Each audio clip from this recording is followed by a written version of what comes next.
కృతజ్ఞత భావంతో మనం ఉండాలి. ఎప్పుడు దేవునికి, దేవుని యొక్క వాక్యానికి మనల్ని మనం అప్పగించుకోవాలి. దేవుని బిడ్డలైన వారికి మరి జయరాం అంకుల్ని తీసుకొని దేవుడు తీసుకొచ్చి ఇక్కడ పెట్టాడు మీ దగ్గర. ఎంతోమంది ఆశించారు, మాకు సేవకుడు కావాలి, ఇక్కడ ఉండేవాళ్ళు కావాలి అని ఆశించారు. మరి వచ్చిన వాళ్ళని ఎంతవరకు సద్వినియోగం చేసుకుంటున్నారు? బుధ శనివారాలన్నీ చక్కగా క్రమంగా జరుగుతున్నాయి. లేనప్పుడు లేరు లేరు లేరు అంటారు, ఉన్నప్పుడు మరి ఎవరు వస్తున్నారో నేను అంకుల్ని అడగల. మరి ఎవరన్నా వస్తున్నారా, అందరూ వస్తున్నారా, సద్వినియోగం చేసుకుంటున్నారా లేదా అనేది నాకు తెలియదు. సద్వినియోగం చేసుకోవాలి. దేవుని యొక్క బిడ్డలు దేవుడు మన కొరకు ఏర్పాటు చేసిన వాళ్ళు, వాళ్ళ మాట వినాలి.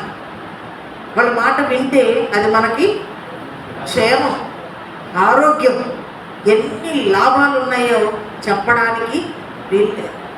ఒకసారి ఇక్కడ ఏదో కూటం జరుగుతుంది. ఆ రోజు పౌరులకి బాగోలేదు.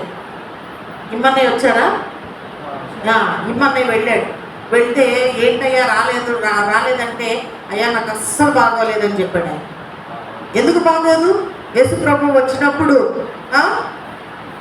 పేతురు అంతా లేచి ఉపచారం చేయలేదా? అలాగే నువ్వు చేస్తావు, నమ్ము అని చెప్పి చిన్న ప్రార్థన చేశాడు అన్నయ్య. అంతే, సాయంత్రం పూటానికి వచ్చాడు.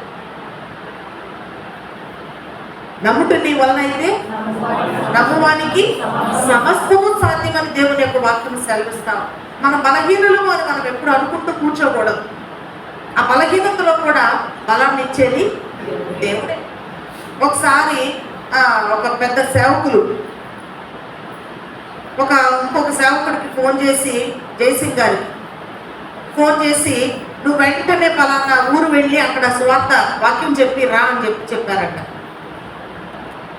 చెప్తే ఎక్కడున్నాడంటే ఆ వార్త చెప్పేటప్పుడు ఆ మాట పెద్దయ్య గారు చెప్పినప్పుడు ఆ మాట ఆయన ఎక్కడున్నాడు అంటే హాస్పిటల్లో ఆపరేషన్ థియేటర్లోకి వెళ్ళే అన్నీ రెడీ చేసి హాస్పిటల్లో బెడ్ ఆపరేషన్ చేయడానికి, గుండుపోటు వస్తే ఆపరేషన్ చేయడానికి బెడ్ మీద పడుకోబెట్టారు.